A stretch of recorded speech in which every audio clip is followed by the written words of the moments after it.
سورہ واقعہ کی فضیلت۔ حضرت عبداللہ ابن مسعود سے روایت ہے کہ حضرت محمد صلی اللہ علیہ وآلہ وسلم نے فرمایا کہ سورہ واقعہ کی تلاوت کرنے والا غافلین میں شمار نہ ہوگا۔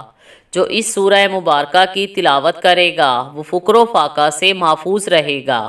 نماز عشاء کے بعد سورہ واقعہ کی تلاوت کرنا وسعت رزق کا باعث ہے۔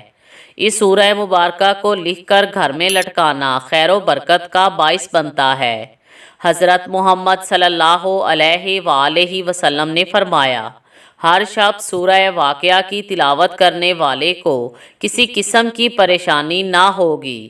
حضرت امام جعفر صادق علیہ السلام نے فرمایا، جو شخص سوتے وقت سورہ واقعہ پڑھے گا تو وہ اللہ کے حضور اس طرح لایا جائے گا کہ اس کا چہرہ روشن ہوگا۔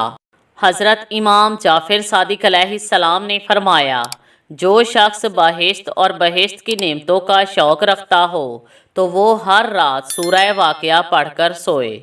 حل مشکلات کے لیے جمعہ کے روز سے شروع کر کے 7 روز تک متواتر ہر فرض نماز کے بعد 25 مرتبہ سورہ واقعہ پڑھیں۔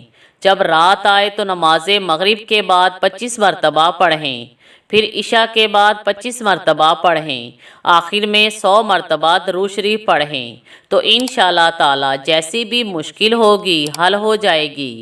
روزانہ ایک بار صبح اور ایک بار شام کی نماز کے بعد پڑھیں تو ہر مراد پوری ہوگی۔ بروز بدھ عصر کے وقت غسل کریں، 1 مرتبہ سورہ واقعہ پڑھیں، دوسرے دن 2 مرتبہ سورہ واقعہ پڑھیں، اسی ترتیب سے 40 دن تک پڑھتے رہیں، 40ویں دن 40 مرتبہ پڑھیں۔ انشاءاللہ تعالی اس سورت کو پڑھنے والے کا ہر مقصد پورا ہوگا۔